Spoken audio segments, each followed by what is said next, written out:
ሻሎም ሻሎም ቤተሰብ አምላኽ ሰላም አምላኽ ብሳኻትኩም እዩ እዚ ካብ ጸጋን ሓቅን ዝለኣኽ ተኸታታሊ ትምህርቲ መጽሓፍ ፊልጵ እዩ ኣብ ዝሓለፈ ሶኒ በእተዊ ሪና ነርና ኣብ ምዕራፍ 1 ቁጽሪ 1 ቁጽሪ 2 ድማ ሪና ነርና መጽሓፍ ፊልጵ ቤተክርስቲያን ዘላ ፊልጵ ከመይ ከም ተመስረተትን ማዓስ ከም ተመስረተትን من دما كم زمسرتان كم دما من دما كم زصحفو تيوم تقبلت دماني من مخانومن زبل حسابات رينا نيرنا بحلف قاني صغط ابيلنا زرعنايو يوم لا اختي اولسن تيميتيوسن كوينوم باروت يسوع كريستوس زبل باروت زبل رينا نيرنا كم دما تيوم تقبلت دما ناب قدسانن ኤጲስቆጶሳትን ዲያቆናትን ዝብል ቅዱሳን ዝብል ድማ ሪና ነርና ስለዚ ሎማ አንተ ድማኒ ካብ ቁጽሪ 3 ክሳዕ ቁጽሪ 8 ዘሎ ሓሳብ ኩሬና መንፈስ ቅዱስ ድማ ክምህረና እዩ ኢየሱስ ክርስቶስ ወዲ አምላኽ እዩ ብጣዕሚ ብዙሕ ክንጥቀም ኢና ኣብ መጽሓፍ ፊልጵ ብዙሓት ሰባት ብዙሓት ናይ አምላኽ ሰባት ዝብልዎ ዝተፈላለየ መሪሕ ሓሳብ ዝብልዎ ወይ ከዓ ዋና ሓሳብ ዝብልዎ ብዛዕባ ሓሳብ እዩ ኣተኪሩ ዝዛረብ መጽሓፍ ፊልጵ ዝብልለው ወምድማ ብዛዕባ ሓጎስ እዩ ብዛዕባ ደስታ እዩ ዝዛረብ ዝብሉ ድማ ለው ወምድማ ንወንጌልካ ዝበቅዕ ህይወት ዘላዋ ማሕበር ስለዝነበረት ንሱ ኣተኪሩ ዝዛረብ ዝብልለው ግን ንሕና ኣፍቲ ዝበጽሕናዮ ክፋላት بملو እንዳተንከፍናያ ስለንኸይድ መንፈስ ቅዱስ ድማ ስለዝገልጸልና ብዙሕ ነገር ክንመሃር ኢና ኢየሱስ ክርስቶስ ወዲ አምላኽ እዩ ሃሌሉያ እስከ ሕጂ ብሓደ ኮይና ምዕራፍ 1 ቁጽሪ 3 4 ክንብበይና ብዝዘከርኩም ዘበለ ግዜ ኣብ ኩሉ ጸሎተይ በእንቲ ኩላኹም በሓጎስ ጸሎት እናገበርኩ ኩሉ ሰዓና አምላኸይ አመስግን ኣለኹ ኢሉ እስከ በዚህ ክንጀምር ብጣዕሚ እዩ ለዘብል ታይብላሎ ዳሪላ ብዝዘከርኩም ዘበለ ብዝሓሰብኩም ዘበለ ረይዎ ኣብ እስር ቤት ኮይኑ ዝጽሕፎ ዘሎ ከምቲ በቀዳማይ ዝበልና ኣብ ሮማ እስር ቤት ኮይኑ ዝጽሕፍ ዘሎ ግን ኣብኡ ኮይኑ ብዛዕባ ርእሱ ዘይኮነ ብዛዕባ ምንታይ ይሓስብ ኣሎ እንድሕሪልና ብዛዕባ እትዮም ብወንጌል ዝወለዶም ኣብ ፊልጵ ዘለው ቤተክርስቲያን ወይካ ቅዱሳን ብዛዕባኦም እንታይ ይገብራሉ እንድሕሪልና ክሓስብ ከለኹ ክዝክረኩም ከለኹ ኩሉ ግዜ ምእንቲ ኩላትኩም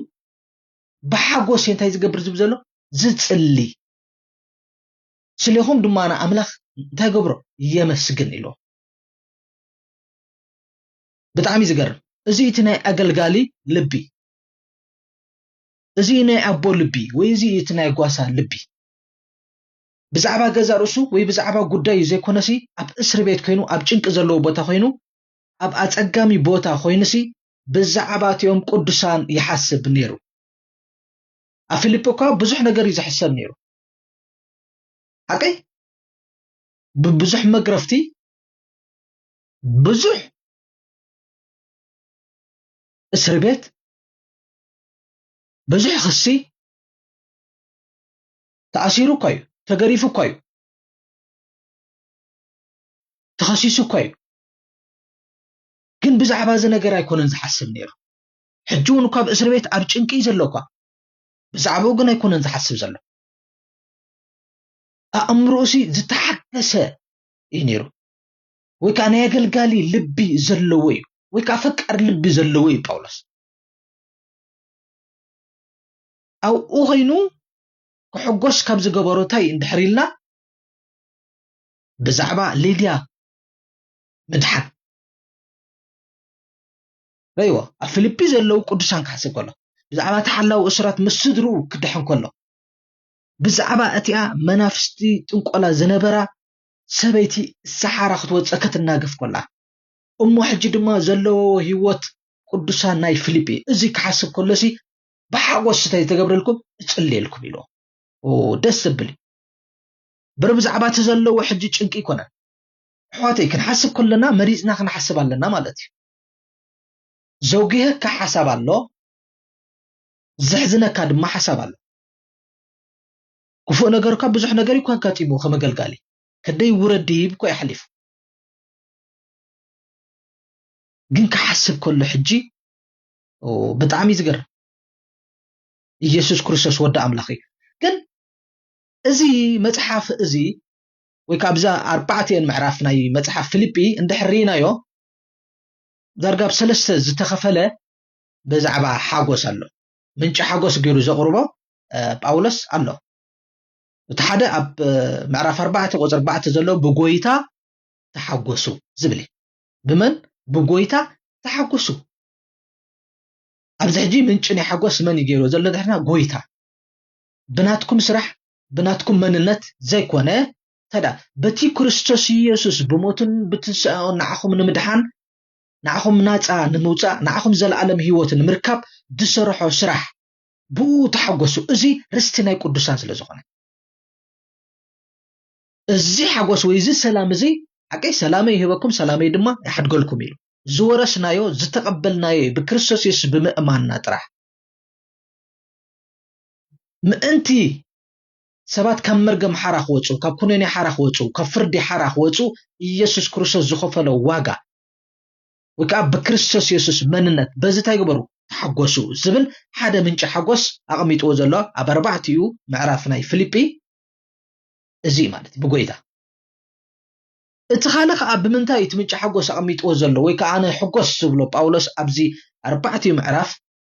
دحرينا سرح أملاخ اسرح سلزلو سرح أملاخ اسرح سلزلو تذكرون دحركمكم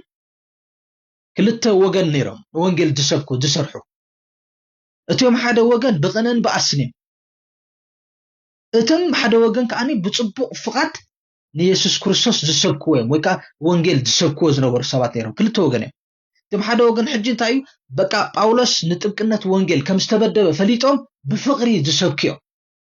اتم حدا وغن جن أبلعلي اسريباتو أبلعلي تشبابو مليسهم ما أتان كتبابلو دسبكو زنبرو وغن اللو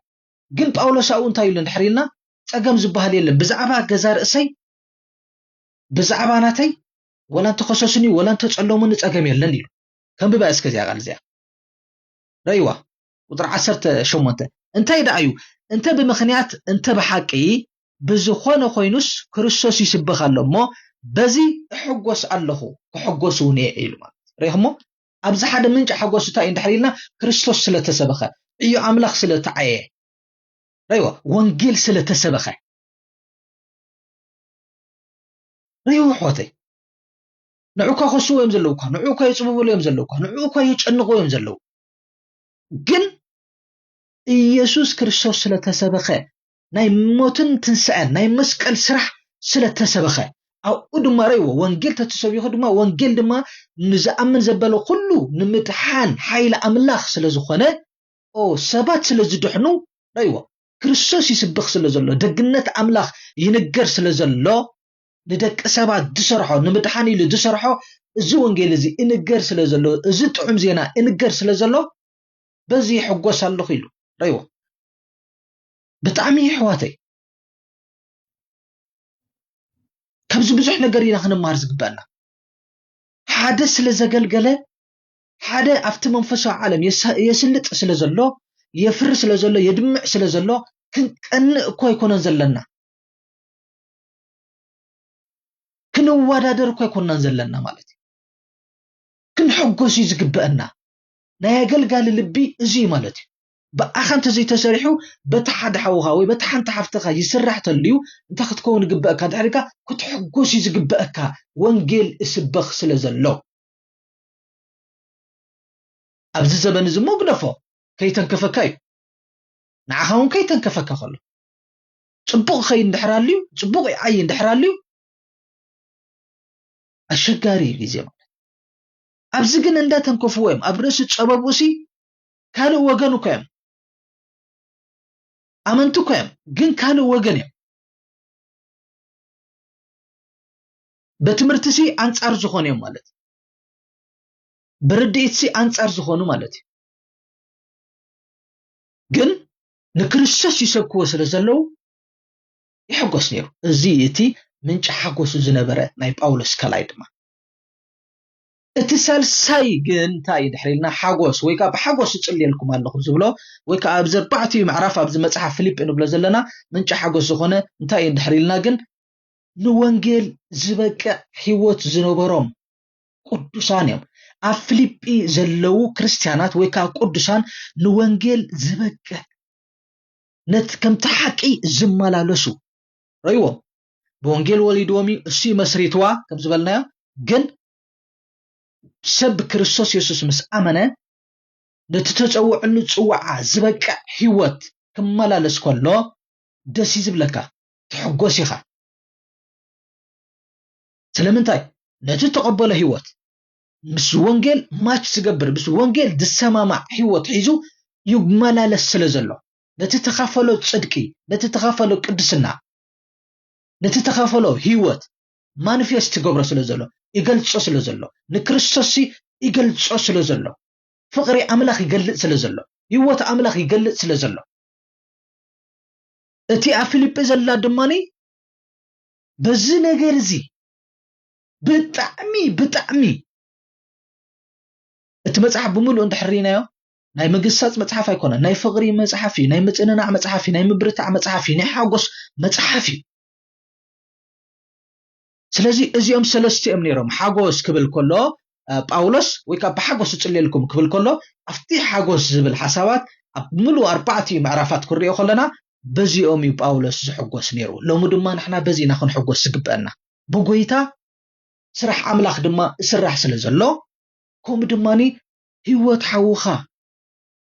ህይወት ናይቲ መስኪርካ ናብ ጎይታ ዘምጽኻዮ ጽቡቕ ፍረ ክትርኢ ከለኻ ኣብ ዝኾነ ይኹን ኣሕዋት ባህ ክብለካ ክትሕጎስ ይግበአካ እዚ ጥራሕ ድማ ዘይኮነሲ እንታይ ኢልዎ ስለኹም ድማ ንኣምላኽ እንታይ ገብሮ ይብሉ መስግኖ ኣለኹ ዋው yoማ እንታይ ምስከረ ነንብባስከ ኣብታ ምዕራፍ 1:34 እና ዘለና በዚ ዘከርኩም ዘበለ ግዜ ኣብ ኩሉ ጸሎተይ ምእንቲ ኩላኩም ብሓጎስ ጸሎት እናገበርኩ ኩሉ ሰዓት ንኣምላኸይ ኣመስግን ኣለኹ ያ ረይዎ ኩሉ ሰዓት ንኣምላኸይ ኣመስግን ኣለኹ ንጳውሎስ ስለምንታይ ካ ተመስግተልከ ብብዙሕ ከመስግነሉ ዝኽእል ኳሊቲ ዘለዎም ማሕበር እዮም ነይሮም ስለምንታይ ስለቲ ሕብረትኩም ንምስፋሕ ወንጌል ካብታ ቀዳመይቲ መዓልቲ ክሳዕ ሕጂ እቲ ኣባኻትኩም ሰናይ ግብሪ ዝጀመረኻ ንሱ ክሳዕታ መዓልቲ ኢየሱስ ክርስቶስ ከም ዝፍጽሞ እዚ ተረዲአዮ ኣለኹ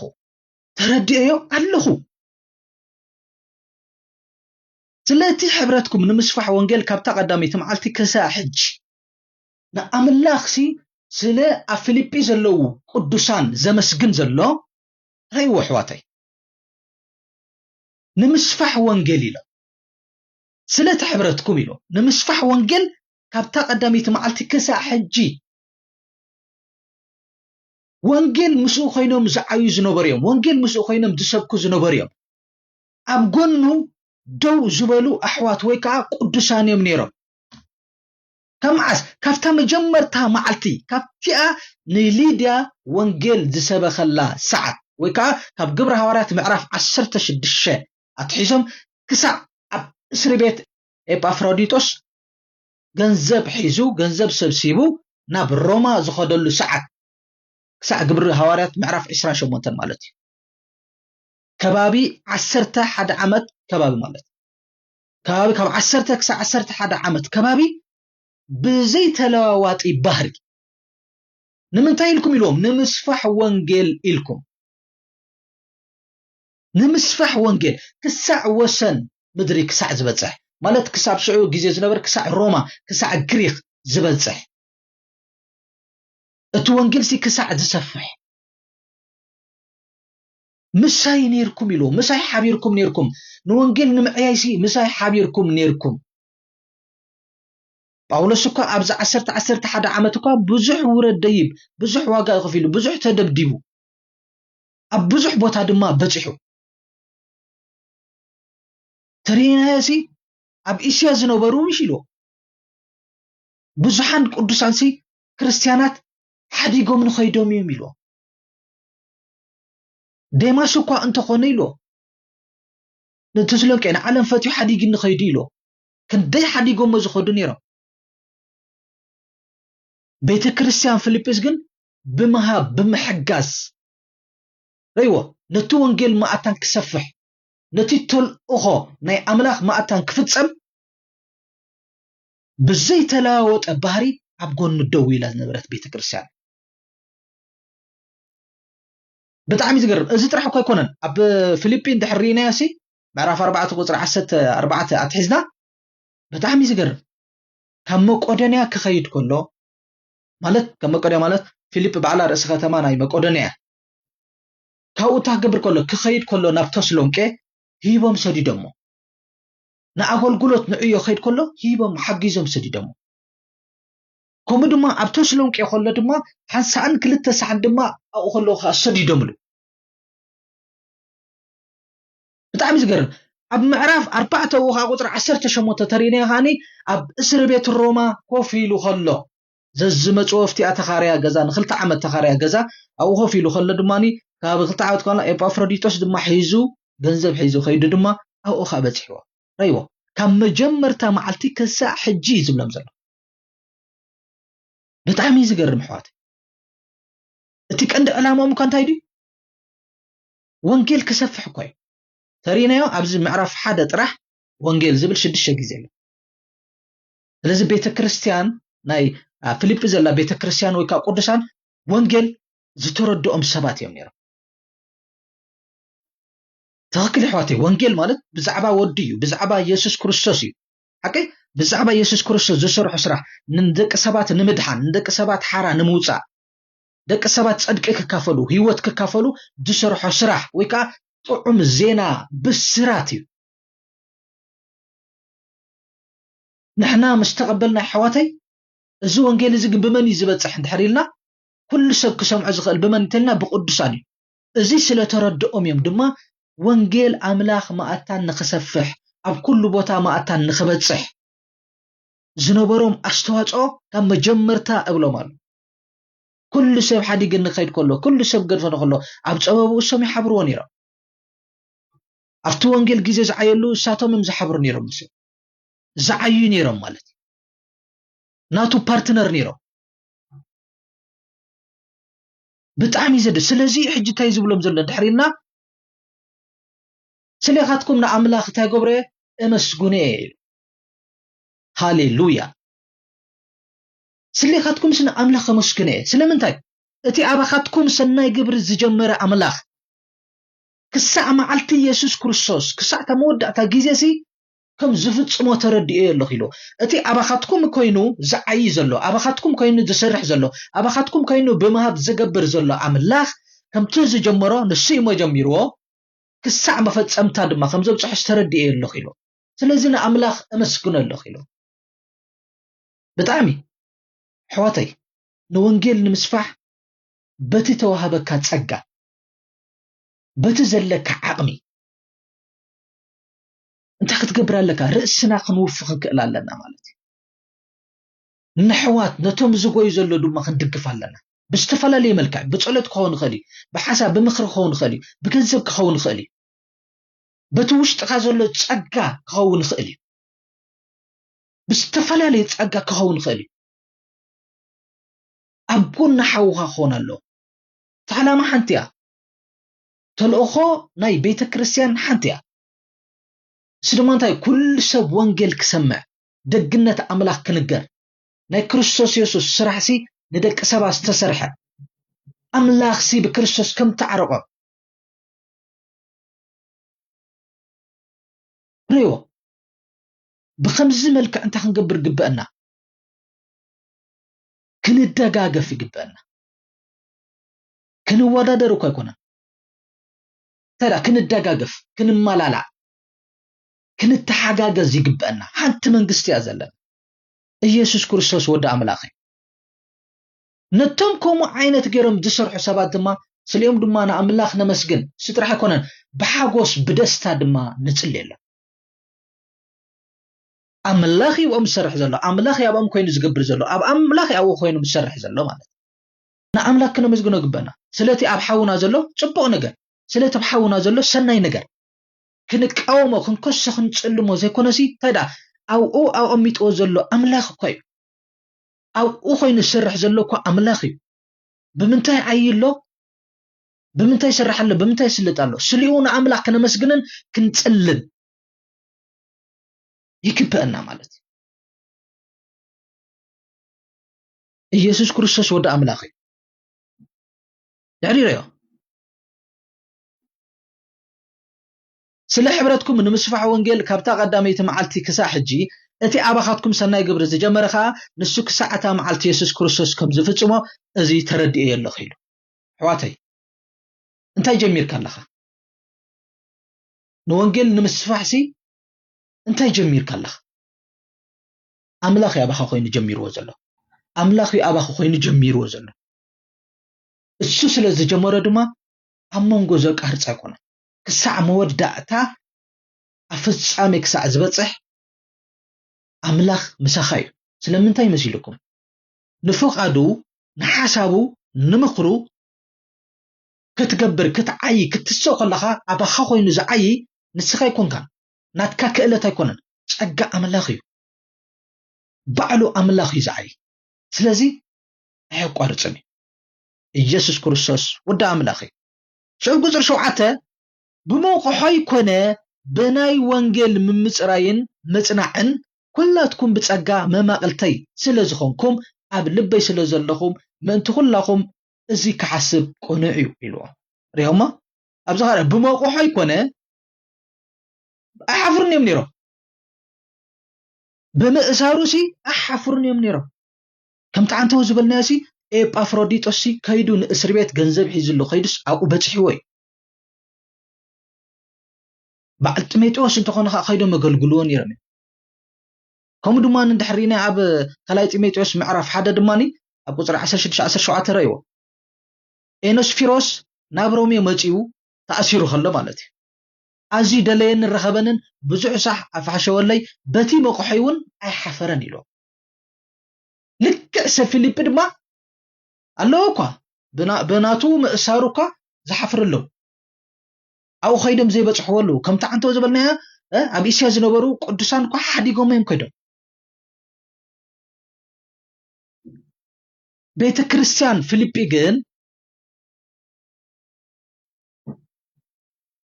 ክርስቲያን ፊሊጵ ግን ብመውቅሑ ብምእሳሩ ንወንጌል ከም ተኣሰረ ስለትፈልጥ ኣይተሓፍርን ነይራ እኳ ዳታ ይብላ ኣሎ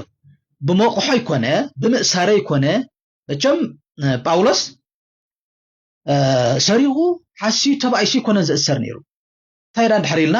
ወንጌል ጸጋ ኣምላኽ መስኪሩ ነዚ ወንጌል ጸጋ ኣምላኽ ከኣኒ ዝጻረርዎ ዝነበሩ ኣይሁድ እኮ ግዝረት ኣይድልኒ ንምጽዳቕ ንምድሓን ስርዓት ሙሴ ምሕላው ኣይድልኒ ንምጽዳቕ ንምድሓን ኢሉ በክርስቶስ ኢየሱስ ብምእማን በጸጋ በእምነት ይኹም ትድሕኑ ኢሉ ምስክር ስለ ዝነበረ እዚ ንቤተ መቅደስ ስርዓት ናይ ቤተ መቅደስ እቃወም ኣሎ ስርዓት ንሙሴ እቃወም ኣሎ ኢሎም ከም ዝኸስዎ ነይሮም ሽዑ ግረይዎ ብመቑሖ ይኮነ ኢልዎ ብናይ ወንጌል ምምጽራይን መጽናዕን ያው ብናይ ወንጌል ድማ ክምክት ከለኹ ወንጌል ድማ ክዛረብ ከለኹ ያ ወንጌል እትሓቅ ወንጌል በክርስቶስ ኢየሱስ ጥራሕ ክትኣምን ከለኻ ትድሕን ትጸድቕ ብስርዓት ሙሴ ሕጊ ሙሴ ሓሊኻ ኣይጸድቕን እዩ ኢለ ክማጻረ ከለኹ እትሓቅ ክዛረብ ከለኹ ደው ክብል ከለኹ ኣብቲ ሓቂ ኣብኡ ክጸንዕ ከለኹ ንስኻትኩም ድማ ኣብዚ ነገር እዚ ንስኻትኩም ተሓብሩን ነርኩም ረይዎ ተሓብሩን ነይሩ ኣብ ኩሉ እዮም ኣብቲ ብገንዘብ ምሕጋዝ ኣብቲ ንወንጌል ድማ ደው ዝብለሉ ግዜ ዝማጻረየሉ ግዜ ዝማጎተሉ ዝነበረ ግዜ በክርስቶስ ኢየሱስ ምእማን በክርስቶስ ኢየሱስ ጥራሕ በቃ ኣሚንካ ጥራሕካ ትጸድቕ ሓራት ወጽእ ውሉድ ትኸውን ወራሲ ትኸውን ኢሉ ኣብ ዝማጻረየሉን ዝከራኸረሉን ዝነበረ ግዜ ድማ ምሳይ ደው ትብሉ ነርኩም ምሳይ ተሓብሩ ነርኩም ብጣዕሚ ዝገርም ሓገን ዝክር ድሕር ኮይና ኣብ ገላትያ ምዕራፍ 2 ድሕሪ 14 ዓመት ምስ ተገልገለ ናብ ኢየሩሳሌም ከይዱ ምስ ባርናባስ بخيد علامة برأيو زابير سلتزاربوي حكي برأيو خيدو تمخيدو علامة خانتين دحرينا نتينا أحزاب كيدو وانجيل جسبكو زلو سيفتيم قدميهم كيدو زلو دما اتيوم مريات زبهالو سبات نبين ماو تزعيو زنبره زغلغلو زنبره دسبكو زنبره وانجيل نمنغاري قندايلو او جن نمن تمالي ونيرو دحريلنا نتيتو تمالي ونيرو تيتو غاد حرايتو احكاب احزابي ስለዚህ ኣይተገዘረን ነይሩ ድሕሪኡ ግዳን ከንብበ ግናኸ ነቲ ምሳይ ዝነበረ ቲቶስ እኳ ፀራዊ ኩንሱስ ምግዛር ኣይድልዮን እዚ ከዓ ብሰሪ እቶም ባሮት ምእንቲ ክገብሩና ተጓሓልዮም እተሓወስና ንሳተሙን ነቲ ብክርስቶስ ዘለና ሓርነት ክስልዩ ዝኣተውና ኣሕዋት ሓሰት እዩ ረይዎ እጂ ሃዋርያ ዘይኮነሲ ካልኦት ሸሊኾም ዝኣተው ሓሰውቲ ረይዎ እቲ ሓቂ ወንጌል ኣባኻትኩም ምእንቲ ክጸንዕ ዲኹሞ افتقعنت وانتايلنا من مصراين افت مصنعن يلو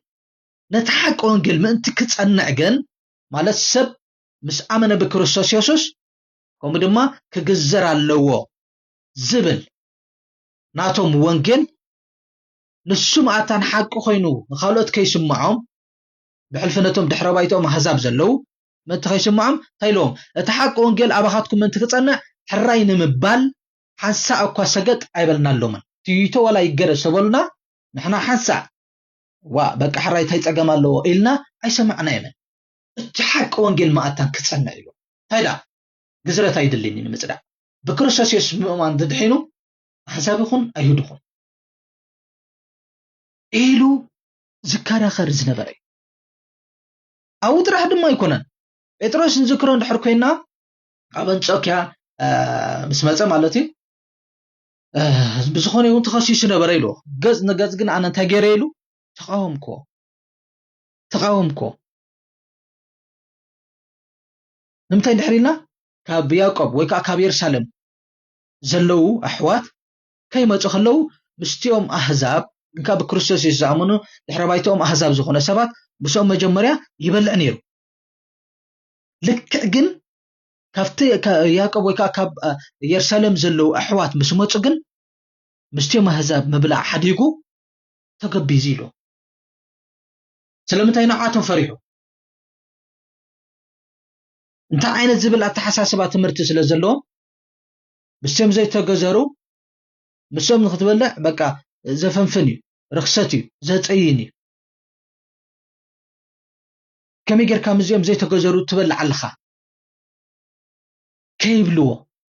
سكخنبو يتحسن قال سابات كابياقوب كيماچو مس حزاب حبيرو يبلع نبره مسماچو غنا نسب غزرت فريو اغلسه رؤسون فله اتوم زترفو ايهود ون مسو تغبزو برناباس اكوا بتغبزنوم كسعد صحاب كونه كم تحق وانجيل رايو حج بقنعنا زي ممللاسو مسرقو يلو حج باولوس ريو كم تحق وانجيل بقنعنا زي ممللاسو مسرقو غنا نبيتروس ابقدم خلاتهم بلكو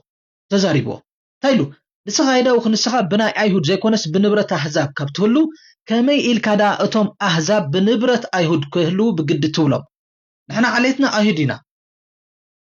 سب بامنت بيسوس كريستوس انبر بقبر حقي خمزه يصدق كفلتنا غنا كل سغا بقبر حقي زي تصدق سلازغونه نحنا خا بقبر حقي زيكونس بامنت بكريستوس من تخنصدق بكريستوس يسوس امنا يلو ريخمو نمنتاي كم زتسرح الخيل يزقاوم